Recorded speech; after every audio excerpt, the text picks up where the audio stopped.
Sorry, it helps take my mute off. But hi, everyone. Thank you for joining us and welcome. Appreciate you coming in today and joining me and Dan Drake. Appreciate having Dan spend some time with us this afternoon. And obviously, we're talking disclosure and all the important facts about disclosure. But before we get into that, I'd like to introduce Dan and give him some props and all that he is. He's a licensed marriage and family therapist. He's a licensed professional clinical counselor. He's a certified clinical partner specialist. He's a CSAT certified. He's EMDR trained, and he has his master's in marital therapy and his master's in theology. He's also one of the founding partners in the ABSATS recovery organization, and we appreciate all the good work that he's been doing over the years, and thank him for joining us. So, Dan, thanks for coming in. Thanks, Tom. So good to join you. I'm so grateful. Yeah. So, tell us a little bit about who Dan Drake is. Everybody knows Dan Drake, I think, you co-authored a ton of books with Dr. Janice Caudill, and maybe give us a little history or background on what you've been up to and how long you've been in this. Yeah, well, there's where to start, I guess. Exactly. I mean, whether personal research, professional research. Been doing this for about 15 years, specializing full-time in this area. And I've just found I came into this work really with a heart to work with men, primarily men struggling with compulsive sexual behaviors.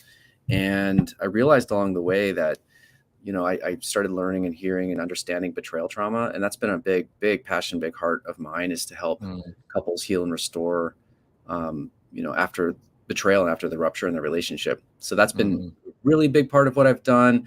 I never set out to be kind of the disclosure guy or, to focus on that. But Janice and I realized, there were some resources in this area. There had been some support, but we thought, to our knowledge, there wasn't something that was a kind of step-by-step walkthrough of the process that people could directly go through themselves, work through the workbook with a professional. So we set out to do some workbooks, and that kind of started that. I don't know how many years ago, but that was a labor of love to try and, we wanted to make this more accessible to some folks instead of having to have, dedicated therapy or coaching clergy support. Well, Michelle and I do quite a bit of disclosures as well. And I don't know that we could say we know of anyone that's been through a disclosure that hasn't been through or worked through parts, or at least something in your books. And, that's been such an integral part of disclosures, and it's been there for a long time. And I know before we ever got into this, we know a lot of the CSATs that we're familiar with have always used your books. And it's just an awesome resource to be able to walk through such a difficult process with some couples. So before we get into the disclosure and what it's all about, what it is, what it isn't, when's the best time to do it? Yeah, and I think a big thing too is what happens afterwards, and where do the people go post disclosure? Is that the end of the journey? Is that the beginning of the journey? What can guys do to feel more connected and being empathetic to what they've just dumped on their wives? But for the people that are online and joining us, you can put comments in the comment bar below. You can ask questions. If you have any questions for Dan, feel free to put it in there. We will see it on our screen and we'll get to them as quickly as we can. Or if you just want to put where you're listening or watching from, we'd love to hear who's online watching us this afternoon. So anybody wants to do that, feel free to check that out and put something in the comment box. All right. So Dan, let's start with what's not a disclosure. What's it? What is not a disclosure? Two things. Disclosure is not a confession. So and I learned this the hard way too. A lot of people I've found, maybe they go to a men's group, maybe they get some support, maybe they, go to a retreat of some kind, and they realize, oh, there's so much value in being honest. Finally, I feel some integrity back. I feel it feels really good to share this and be accepted. And I can let go of some of my shame by sharing with other men. Disclosure is not dumping stuff on your partner without preparation. That's a confession. Because I usually find when someone comes back and they're inspired, it's a whole different experience if I'm sharing stuff, my sexual history with other men, than it is if I'm sharing it with my partner. So being really cautious about how to do that, how to get support for that for the partner, not just kind of dumping that on the partner and having them have to hold it.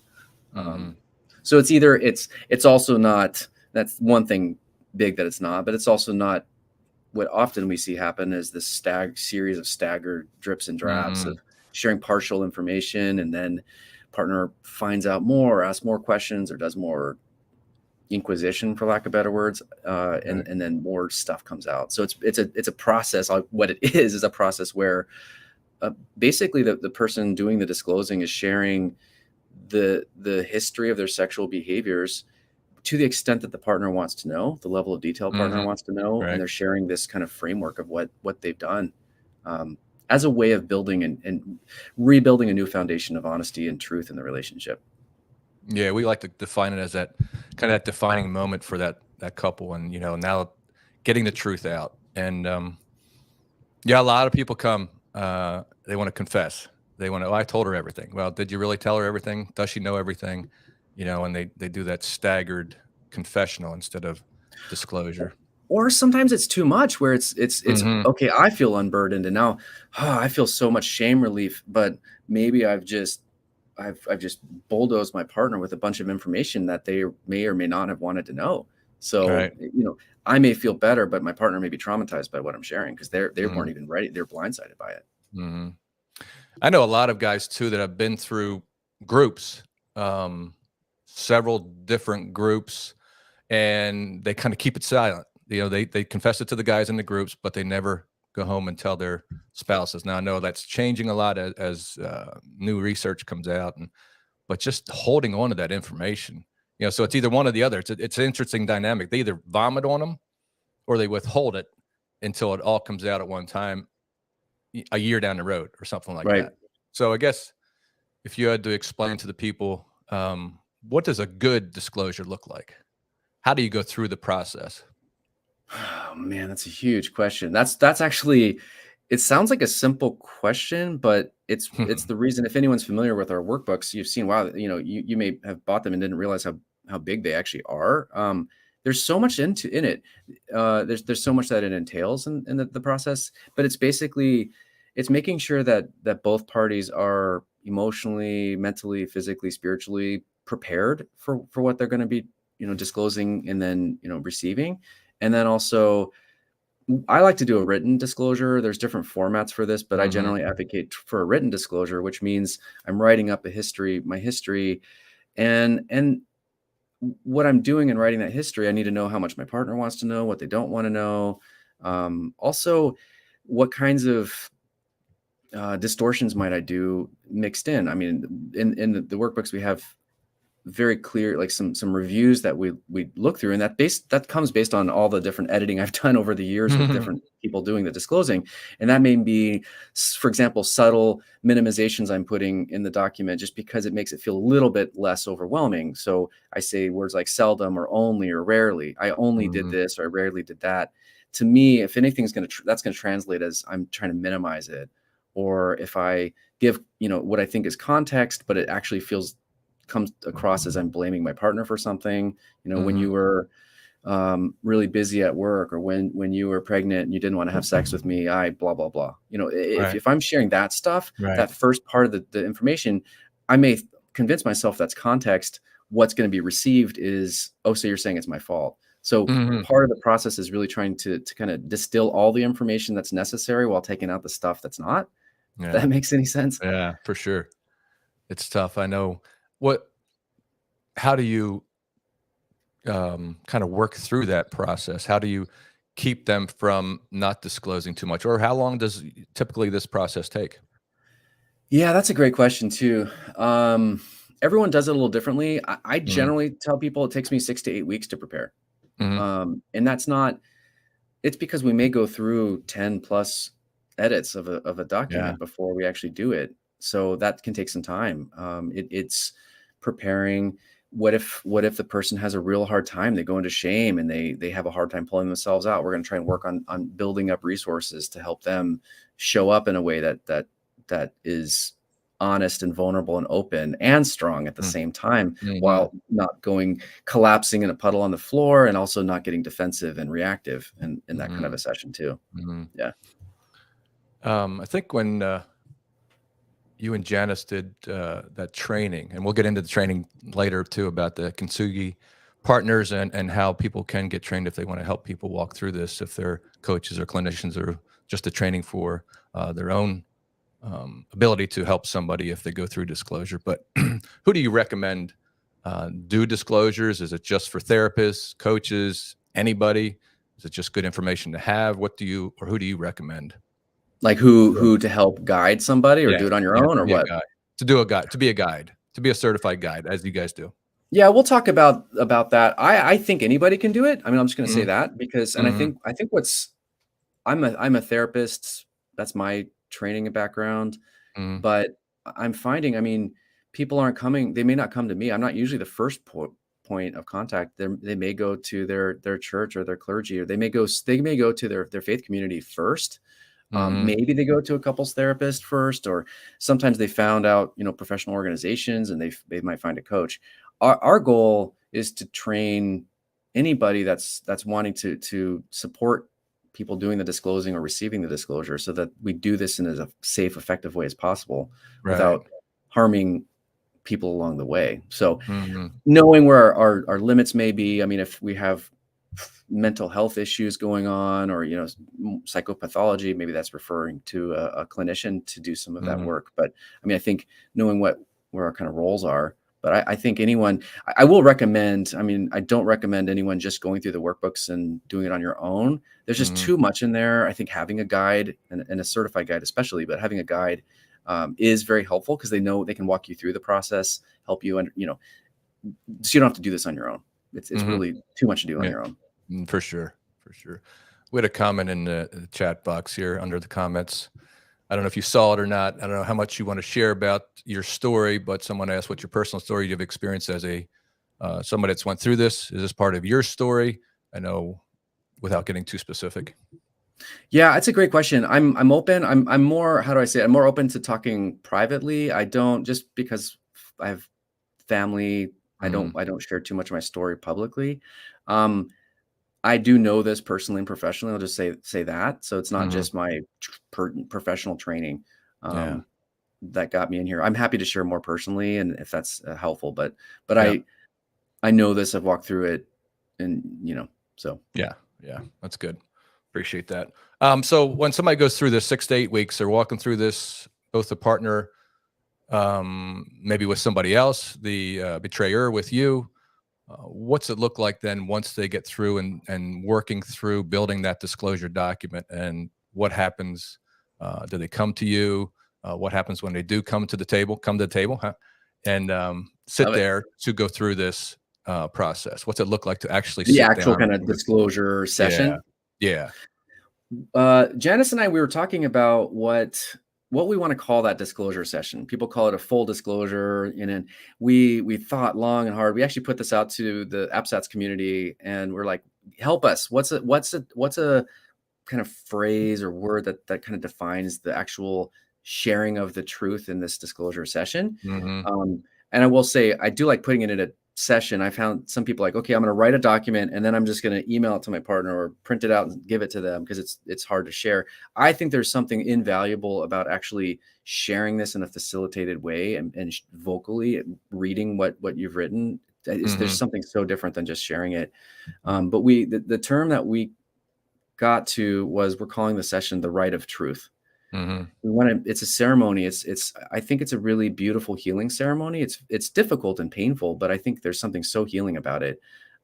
So we call that the Right of Truth. And that's where, and there's different ways you can do that.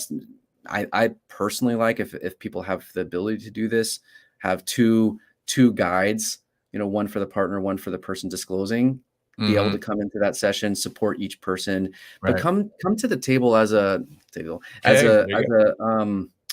I know I see these as sacred experiences, where we're really honoring someone's vulnerability. We're sharing this information that was difficult and was withheld, and in a way that's honoring to the partner to receive the truth that they need and deserve.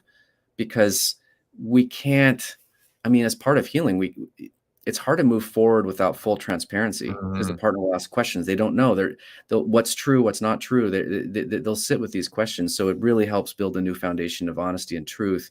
And that's where the person disclosing generally reads this document. And on the document, the way I do it, I would have basically a sexual timeline that they're sharing their history, and then also direct answers to partner questions that the partner may have.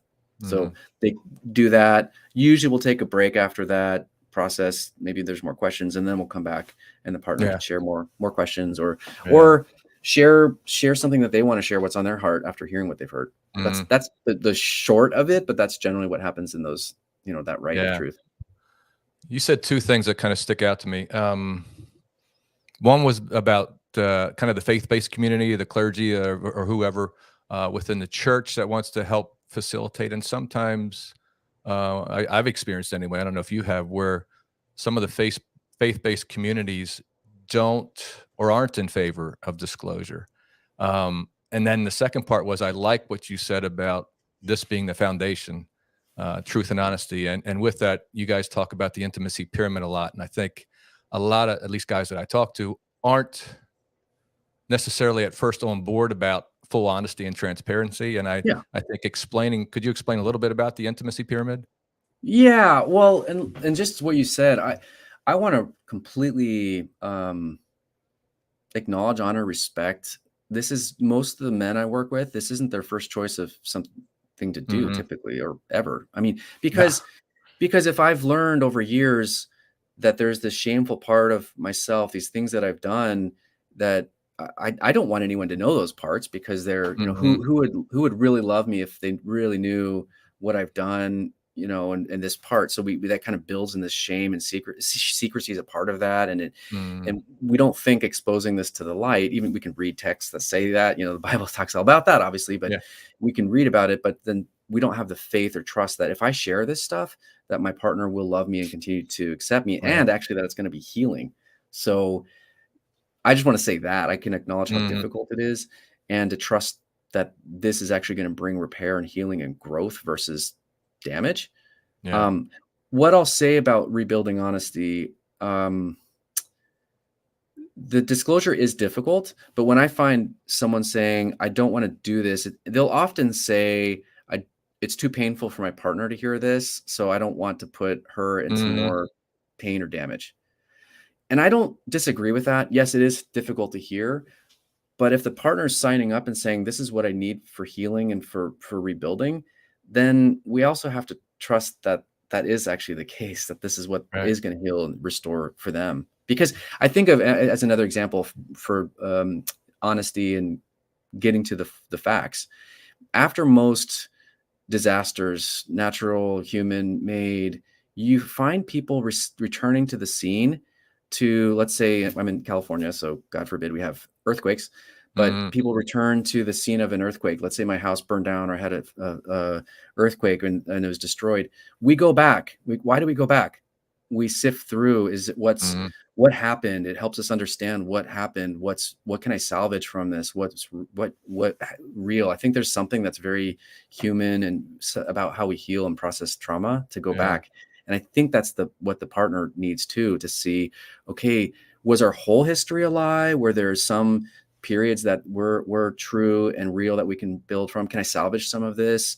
What was real? What was not? Who are you? I mean, the person doing the disclosing knows what they've been doing. They've been hiding it. The partner doesn't. The partner doesn't know who were you? Who are you? Who are you? I thought I knew this person, and you've been holding stuff from me for months, years, decades. So to me, that's the foundation of honesty. The intimacy pyramid that was a concept that we were using for this book is, so honesty is at the foundation. To me, the next pieces are safety and trust to rebuild. And I guess I kind of took those for granted as a part of a relationship. We would think you're in a relationship with somebody, we generally, unless we've been wounded in the past, we generally think that the person's being honest with us. We generally, assume that they're presenting themselves how they think they are. And so safety and trust kind of get built that way. What happens after betrayal is all those things crumble. So we have to rebuild a foundation of honesty, rebuild safety, rebuild trust. Then we can allow more vulnerability. That's the next level, is vulnerability. And after vulnerability, then we can rebuild intimacy. So this is a little not quite what you're asking, but what I find, and this is where a lot of men have a difficult time is if I'm rebuilding safety and trust post-disclosure, boundaries are really going to be important for that. And that's the B word that I know many guys don't like or want to hear. It feels controlling. It feels, but my 2 cents on boundaries at the partner saying, hey, if these are the things that are going to help me feel safe moving forward, that's what boundaries are. It's a roadmap towards rebuilding safety for the partner. But double bonus, if we say, okay, I see those boundaries and I acknowledge them. I'm willing to follow those boundaries and, not break them. Then when our words and our actions line up, that's how we rebuild trust. That's the partner waiting to see what are we going to do. And that's the rebuilding of trust phase of this. So if boundaries are a way to help actually build back safety and trust post-disclosure. So that may not make sense right now to people, but I do think it's important to frame it that way versus there's a list of do's and don'ts for me to feel controlled by my partner. That's a totally different way to look at it. Right. For sure. Yeah. I think a lot of guys feel that is controlling, but it's empowering for the spouse. It gives her a voice and what she needs. I think most spouses can handle the truth. That they can't handle the more lies, more deceptions, more half truths, just kind of pulling. You got to ask the exact right question before I'm going to get the answer that I want. If I don't, in the right way, with the right wording, with the right semantics and tone, and without, yeah.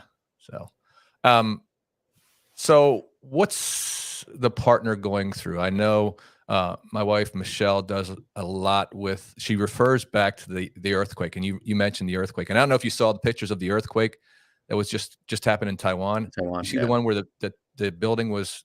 Man, that was just an amazing visual display of what's going through somebody's mind when they're waiting for disclosure. So I know you and Janice thought about that. It's not just completely collapsing. It's like this thing is about leaning. Wow. It was like a 45-degree angle. It was crazy to see that.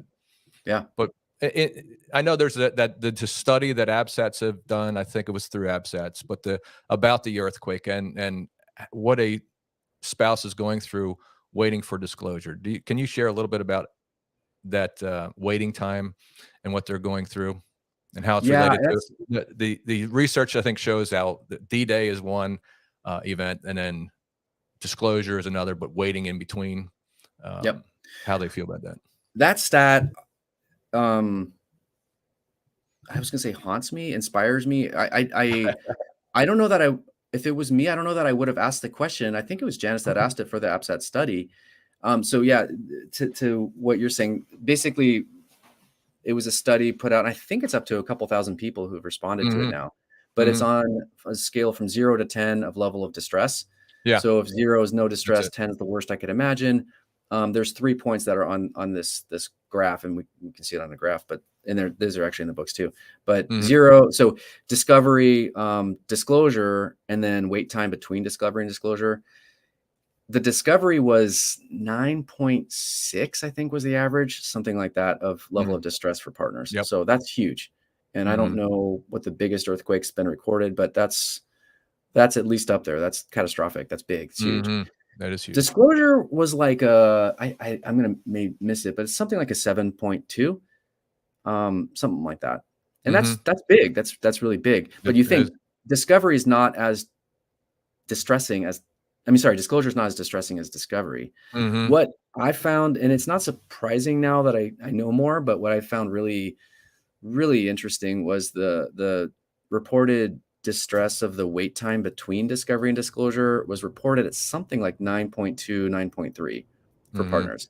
So basically, it's every moment that I feel like I'm free falling for the partner. Like I'm waiting for this. What's the foundation? I mean, who's impacted? Are my kids safe? Does this affect other people around me? Who knew? There are just so many questions that come up, and it's so distressing and traumatizing for the partner to wait.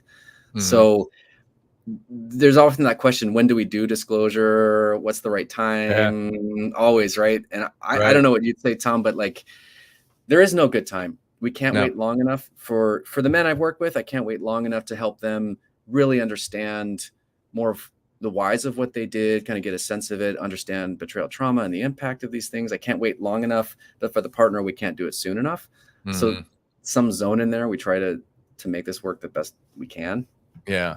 Yeah. I know a lot of people too believe you have to have a certain length of sobriety before you can go through the actual disclosure.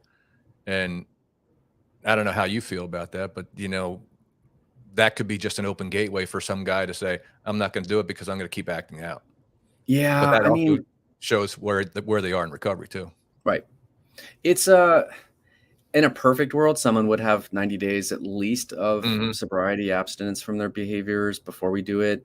Just because, I mean, we know all the research, and I think even Gary Wilson's Your Brain on Porn research was, I think he said about 120 days. We still have this fog. I don't know if anyone is if you're in recovery and you've kind of that fog of addiction, it starts to lift after a few months, where you get clarity, which may mean that if this is done early on when someone doesn't have sobriety, first of all, the partner doesn't have security that the behaviors are going to stop. That's one thing. But then the person may remember some things later that were kind of clouded in that fog. Right. Yeah. So that's we can plan for that. And we can have, there's boundary plans that we can put in place for that. But that, to your point, if you have I have had some colleagues that have that hard and fast rule about 90 days of sobriety. Yeah. And sure enough, the person doing the disclosing gets 60, 70, 85 days, and then they relapse. And it's whether conscious or unconscious way that I think they're scared of disclosure and that they kind of kick the can down the street. So that's not fair to the partner if that's continue to happen. Yeah. I think if they continue to do that, that sends a message to them too, and gives them choices. And okay, what do they want to do? But I think the worst thing I feel that can happen is you go through disclosure, you're still acting out and you're still disclosing time and time again. Maybe you've disclosed everything from that point up to disclosure date, but if you continually act out after that, I mean, that's not a good place to be. And it's especially a good place for your spouse to be. That's right. Going to just extend the healing process so much longer. Right. Yeah. Totally agree. So what else could you share with somebody that maybe some good tips to go through disclosure? I know we talked now. I want to talk about polygraphs. I'm not sure. We still got some time. So yeah. What do you feel about polygraphs? I know that's you want to start there or go through? What's that? You want to start there or go through tips? What do you want to do? Yeah, go through tips first. Let's do polygraph can come, but we want to make sure we get to that. I know a lot of people always asking about polygraphs. It's a big one. And the professionals are divided on polygraphs, so we can talk. Talk about it. There's not one set guideline. Man, that's good. Tips. I think for the betrayed partners, Janice and I differentiate between behavioral truth and content truth. So, and what we mean by that is the content is what the facts and information being delivered in the disclosure. And that's really important. That's one form of truth, but the behavioral truth is also important. Yeah. How's your significant other showing up during this process? Are they getting really defensive, aggressive, passive aggressive, victim-y? Are they, are they self-protective? And that's normal. It's normal because the disclosing person, this is really vulnerable. It's scary. So it does activate stuff. So I don't want to minimize that, but you can wait and see, how are they showing up? That gives you information. Are they showing this they're working on it? Let's say they tend to collapse in shame and pull you in to support and rescue them. Are they starting to work on that and notice it? Instead of pulling you in, maybe they start to build up their own tools and, their relationship with God or with others, being able to pull themselves back out of the shame instead of relying on you. Those are the things to wait and see through this process. And I guess on the flip side, for the person disclosing, just know it's not just what you say that's important, it's how you show up. So really it's difficult. And I want to affirm anyone that's going through this. Like, I guess I feel like I want to be a cheerleader because this is tough. This is really difficult stuff to do. Build a community of support, not just of people. I've had some people that will find a community of naysayers to say disclosure is terrible and you should never do it.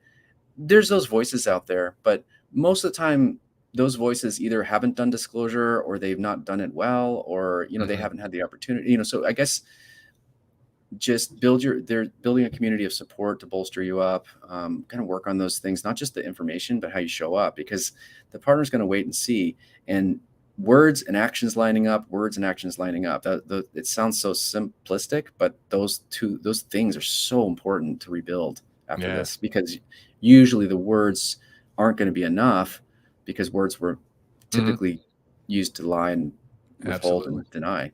Yeah. So that's a Kinda couple like, things. I'm sure there's a million things more, yeah. but What do they say? Are your feet matching your lips? Are you ooh, I like walking the that. talk? Yeah. Yeah. I love that emotional truth, behavioral truth, versus content truth. That's just, yeah. Are your lips lining up with your feet? Are you saying what you're doing? Are you doing what you're saying? You Am know? I, and it's scary to do this, and maybe we procrastinate because it's scary. But if I'm having to, if my partner knows, let me just say this: if your partner is working harder on this disclosure prep process than you are, that's not a good sign.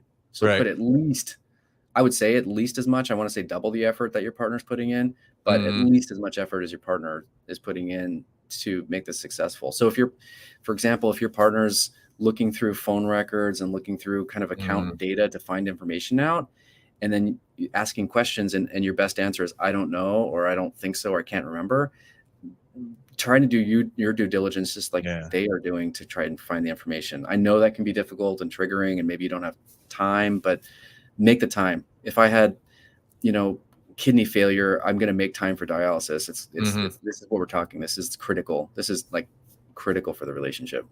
Yeah. Yeah. I agree. It's got to be fully invested. They can't help.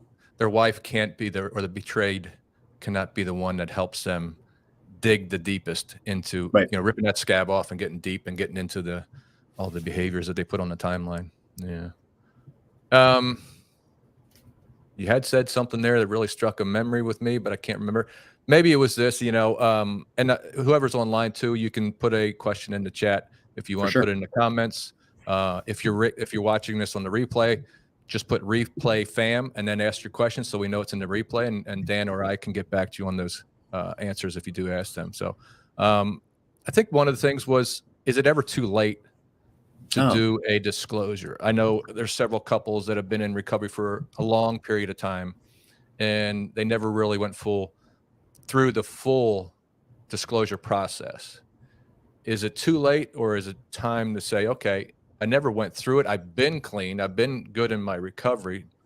Um, I never done the full therapeutic disclosure process, or is it just too late? that's a good question. I don't think it's ever too late. I guess if we've been down that road, sometimes people are like, oh, I didn't do that. Maybe I was supposed to. Is it? I guess what's the reason? If it's we've been in recovery for a while, we never went through. We did maybe our own version of a Hmm. disclosure. Hmm. There maybe weren't the resources out there, or didn't know it Yeah. differently. Um, I can't believe I'm going to say this. You don't need to go through disclosure to heal and repair. You don't Hmm. need to.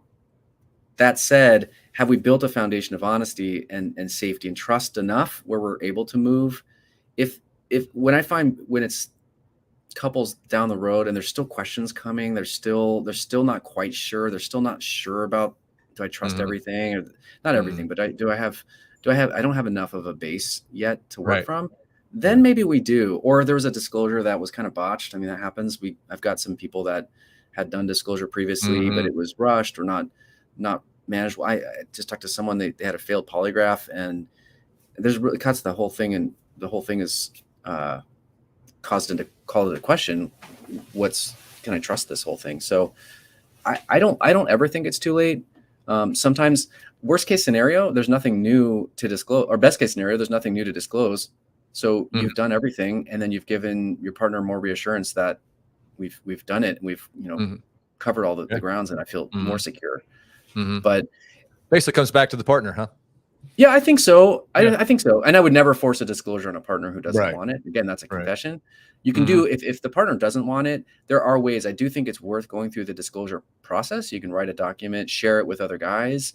I Yeah. think there's a process of doing that work for yourself, even if your partner doesn't want it. But I mean, I just want to know why. Is there a Yeah. reason we want to go back to do it? Probably when I've done that, it's usually something was missed, or there's still some, we're still kind of stalled with trust and safety. Yeah. Yeah. Okay. Good. All right. Big question. I know this No, comes up a you're lot. gonna go there. Yeah, I'm gonna go there. No, not that one yet. That comes Oh, after. okay. So this will tie into that, I think. But what about fantasy? Oh And no. and two things. Everybody asks is, should fantasy, and I have my own thoughts, but should fantasy be on a disclosure, and can fantasy, or, the new word is intrigue, or fantasy, or withholding, like intimacy anorexia or intimacy aversion and things like that. Are those measurable in a polygraph? But first question is, are they something that needs to be on disclosure? I'm glad you went there. It's such a tough one, and especially I find this especially with my Christian couples, faith-based couples. There's more of an interest in going into fantasy, which I understand. We're talking lust, we're talking other components. When Janice and we actually were almost finished with this. Is the reason, another reason these books became so big. We were almost done with the books, and then I think Janice said, we haven't even addressed fantasy at all. Mm-hmm. And I thought, oh shoot, we haven't. So the short answer is, again, it depends. My strong caution. So what we did in the workbooks, we differentiated 3 phases of fantasy. Mm-hmm. The first would be fleeting thoughts, or let's say it's noticing. I'm seeing someone on the street, and then I look away, and I'm not engaging in that, or I have a thought pop in my head, and then I kind of move on from it. That's the first phase. The second phase is a bit grayer, where now I'm maybe objectifying someone. I'm actually mentally undressing them, or creating, I'm going deeper, taking a mental snapshot of that person. And, I'm actually going into it where there is active stuff, lust, let's say, involved in it.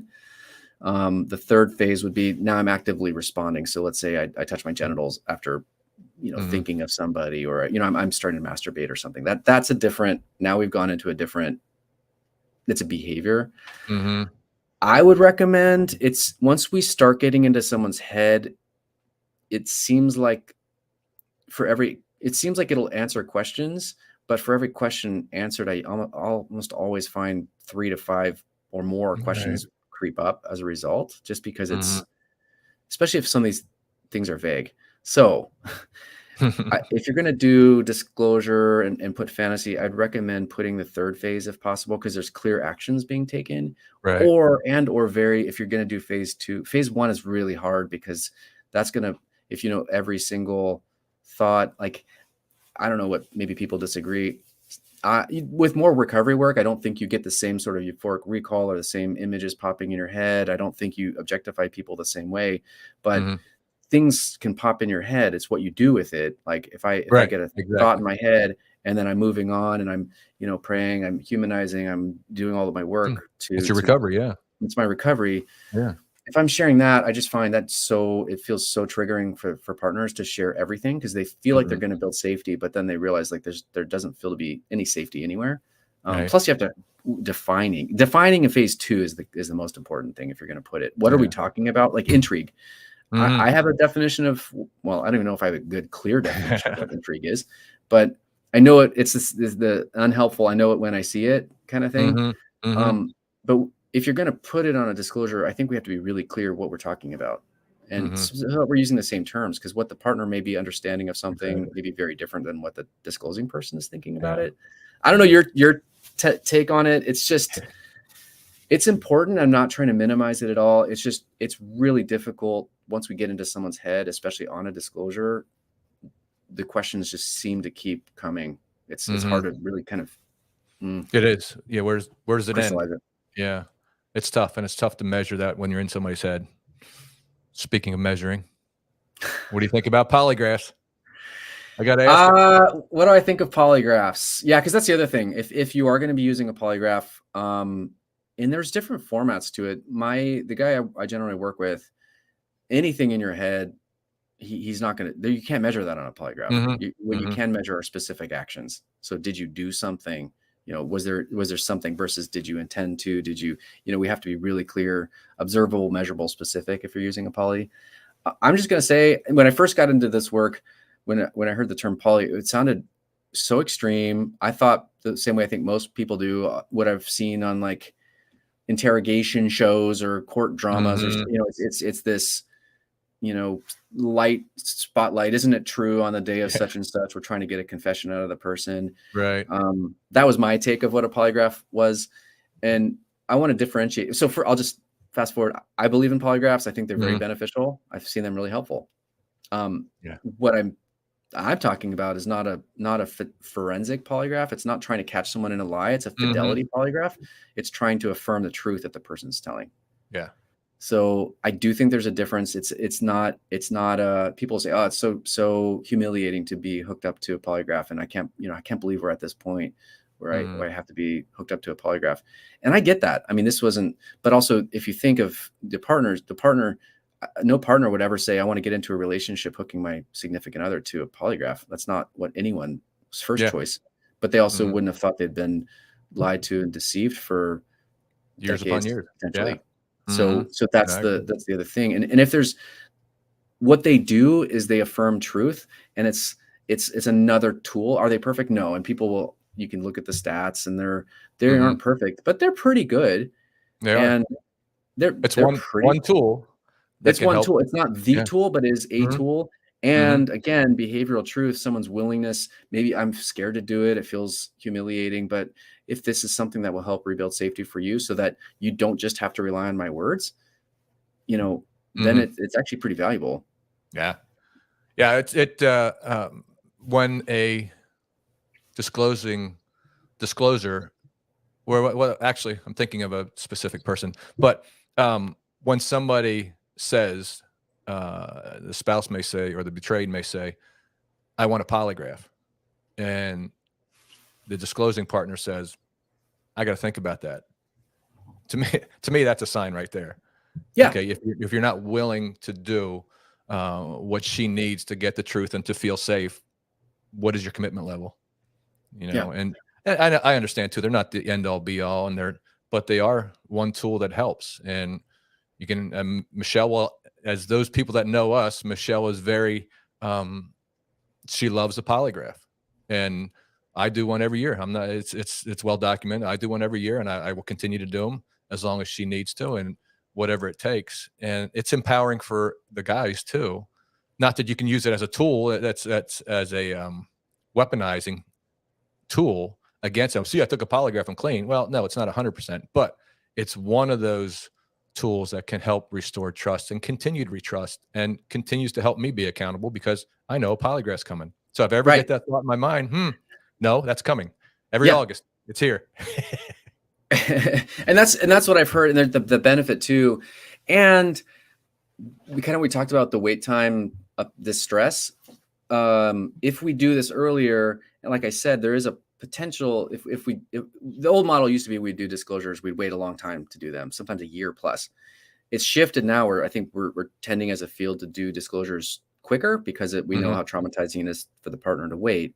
The barrier, like I said, it's possible that as someone does deeper recovery work, and I call it kind of excavation of their kind of stuff, as they do that work, oh, wow, I remember, I buried stuff. I didn't want to remember this. I compartmentalized it. And I'm realizing there's a couple other things that I didn't share on my disclosure. Well, if you've done a polygraph, there's a bigger likelihood that if you share these things with your partner after disclosure, the things that you kind of excavated, it's way more likely that your partner is going to take, okay, that must have been recovered truth as opposed to withheld truth. I like that. So and I've seen that play out, or just that knowledge, like even I'm willing to take this, partner gets triggered for whatever reason, something comes up, and the person says, I'm willing to take a polygraph if that would help you feel safer, that I'm telling you the truth here. I mean, not as a threat, not wielding it as a tactic or manipulation, but that also is reassuring that I'm willing to do this if that will help you feel safe and build trust back. So for sure, they aren't perfect, and people will talk about false positives and false negatives. There are CSATs out there. I'm just going to say that when this shows up on the kind of specialist listserv, people have strong opinions. Some people are very anti. I hear the argument, we're relying on an external tool as opposed to helping the partner kind of build it. We're relying on something external rather than the partner to validate the truth. But Tom, I don't know about you, but people I work with, they've learned to lie to themselves. They've learned to lie to others, and it may not be intentionally deceptive. It's protectively deceptive. The impact's still the same, but I don't know. I've had people lie to my face in therapy, as a specialist. Oh yeah, I think I know what I'm doing. Lie to my face for years sometimes. I mean, Mm-hmm.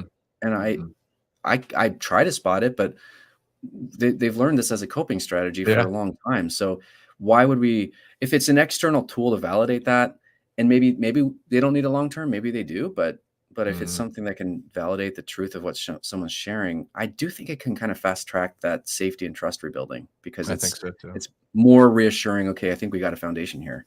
Mm-hmm. But I know you'll get, and also someone, I remember some people reach out to us and they want to know all the facts about polygraphs and the success rate and the fail rate. And my question back is often, I get it, I can share information, but look where your energy is. Your energy is on self-protection, not Mm-hmm. relationship protection. And it's rare. There are possibilities for false positives, false negatives. That is possible. But if Mm-hmm. you generally do it with openness and, Mm-hmm. I almost always people pass Right. because they've realized, okay, I'm going to be honest and I don't have anything to hide if I'm being honest. It's scary to do a polygraph, but we know It that is. that's already, Yeah. we know it. No one, so I've seen the big value of it actually. Mm-hmm. Yeah, I do too. I think it's a wonderful tool, and if your spouse needs it to feel safe, you need to do it. That's just the way I feel. But yeah. So I don't know how much time you have left. I didn't even ask you that before we jumped on here, and that's kind of the funness of this platform. Is we're just talking, we're just having open conversations, nothing scripted. We're just kind of throwing it out there. I do, if we have time, and I want you to be able to share, how you're training, yours and Janice's training model that you have that's out there. That's kind of how I got to know you through that process, which I think is awesome, and the stuff that you guys have. The books that you have co-authored together are helping so many people. I also want to get quickly, if we can, into how can guys show up? You mentioned showing up for your spouse. How can guys show up post-disclosure and beyond? And I know there's um, where you have to put her on the pedestal for 3 years, 5 years, whatever it may be. That you have to be able to show up, not that hurry up guy, as we always say, don't be that hurry up guy. And I did a polygraph, I did disclosure. What more do you want? The truth is out there. You got to forgive me and all that. But what does it look like for somebody to show up post disclosure, whether it's 6 months, 8 months, a year, 2 years? How does that kind of go? And I know I said something about the heart breathing thing that you do Yeah. as regulating.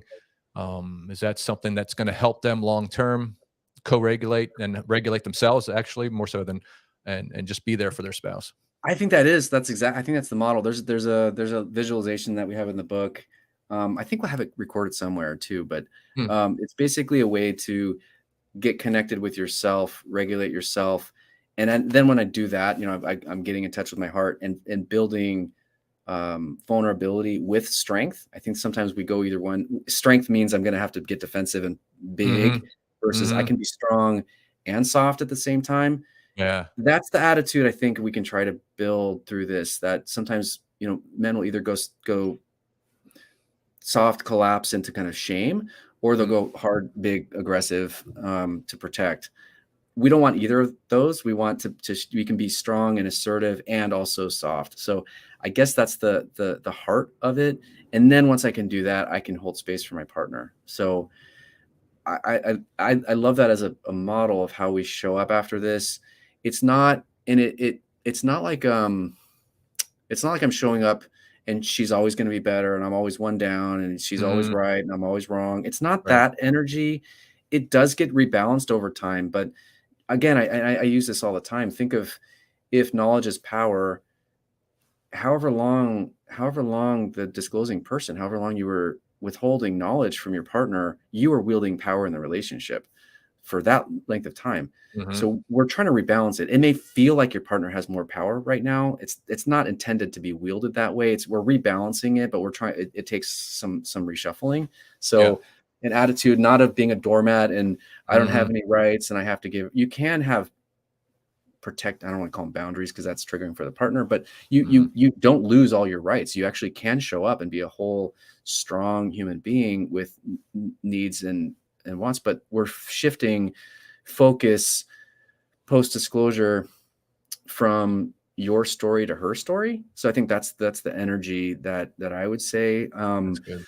Most guys, I've learned I have to say this really clearly. A lot of guys think, okay, disclosure is the finish line. I did this big thing, we did it, and then okay, now we can go back to living our lives again, or go back. Wash my hands of it. Yeah, we're done. Well, think of it, if that's the intimacy pyramid, it's not done. You did an amazing job of creating a beautiful foundation, but that's just the foundation. We still got to rebuild this house. It's strong. You got a strong foundation, but we have to rebuild the house.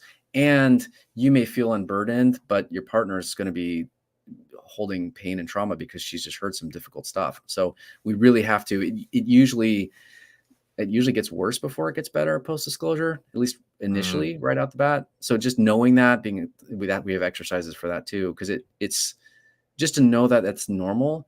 It's like post-surgery. Let's say I had a major surgery on an organ, or had to get something removed or something. I'm not going to be walking, like, okay, I'm good. I'm ready to get back to work. I may be out. There's a post-op period where I'm recovering. So think of it like that. This is a major surgery, and it's going to take some delicacy after. So all the effort you put sharing your story, we're going to start putting that into the partner's story so that we can kind of get to coupleship grief, what the addiction or what these behaviors took from us as a couple. But we have to invest in support and understanding, helping, work through the grief of the partner post-disclosure. That to me is the big next step. Because once the partner feels like you get it, I get that he gets it. Now we can actually repair and kind of rebalance things. But post-disclosure, if it's not happening, partners will keep retelling the story. They'll keep wanting to be heard and validated and understood until they feel it. And if you don't do that, it just keeps going for a long time. Yeah. Keep shutting them down. They're just going to keep pushing, and protesting louder or different ways. And it gets more difficult. And that's so hard to do because it's hard to hold. It's right. It's just to sit with, to vulnerably, in strength, but vulnerability, open up to hearing my partner's heart, the very person I love the most, who I've also hurt the most. I mean, that's hard. That's hard stuff, but it is. But that's the work, and shame work, all that kind of stuff. I think coming with that energy is what I see. That's when couples, I think, really do some beautiful work post-disclosure, and they're healing, and then they're grieving together, and then they can rebuild this strong relationship that was stronger than it ever was before. Yeah, for sure. Yeah. I think that's in the book, the heart breathing exercise. We won't go through that today, but maybe that's a topic of another day. And more on post-disclosure and the steps after disclosure, and with the letters and things like that. But maybe that's something we can revisit at another time. But I think you said page 581, I believe, in the blue book for the men. I think is where that healing or heart breathing exercise starts. So 281. 281. Yeah, I'm glad that's not 500 something. Yeah, not that big of a book. Yeah, 281. My bad. It's big, but it's not. It's I was looking at the page. Yeah, and I'm sorry, we never intended it, but we found there's, and you don't have to do if you work through those books, you don't have to do every single thing cover to cover, but we tried to put a lot of stuff in there, all the different. Our approach when Janice and I were doing this, we don't necessarily do disclosures the same way. Right. We know not every disclosure guide or facilitator does them the same way. What we wanted to say is there's different choice points along the way that a couple can navigate for what experience they want to have. That's kind of how our heart behind it. So that's the training that we put together. That's what you said in the training. I think I forgot, never brought it back up, but you said in the training how the books are a collaboration of all the things that you did wrong throughout starting disclosure to be able to correct and to be able to help people.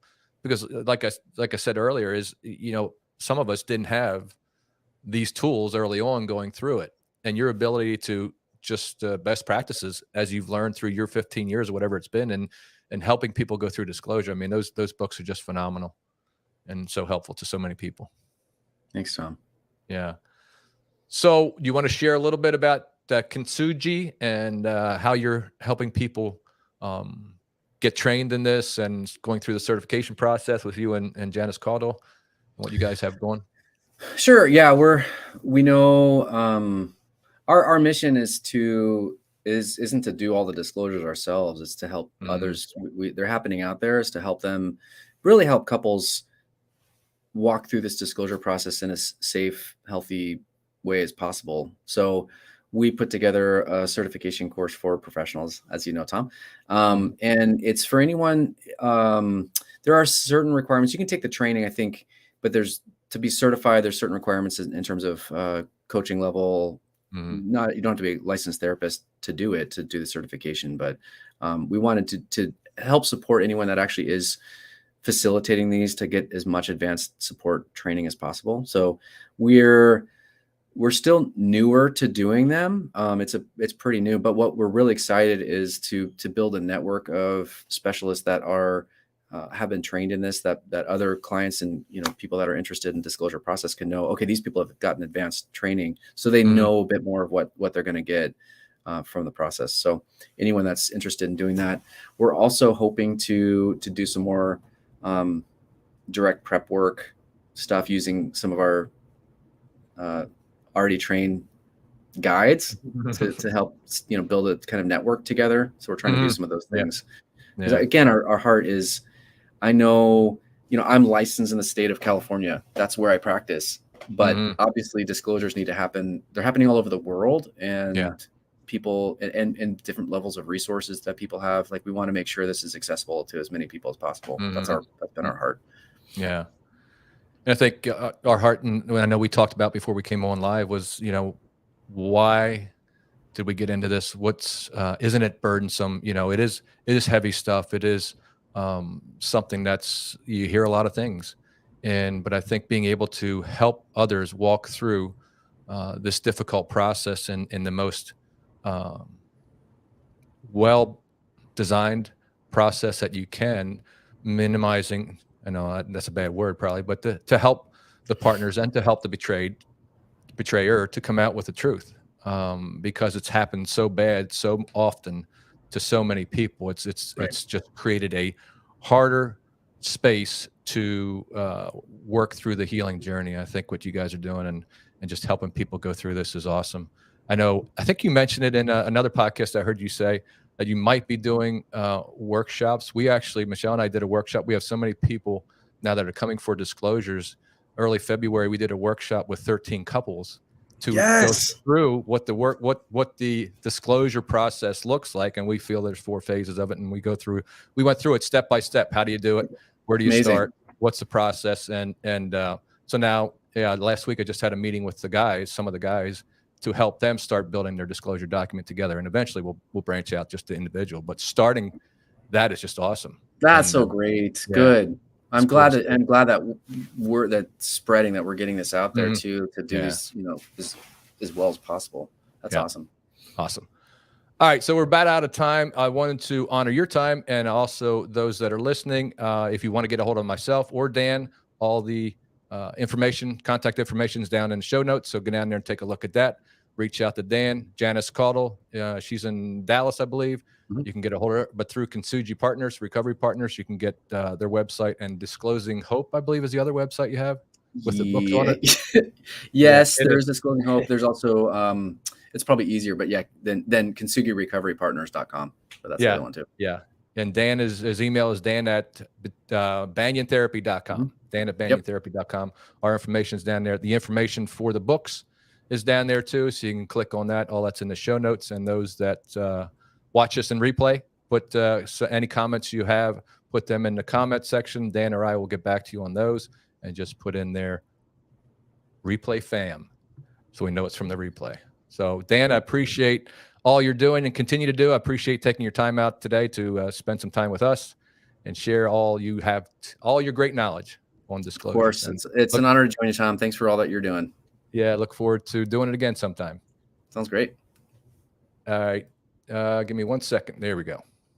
All right, Dan. Have a good one. You too. Thanks, Thank everyone. You.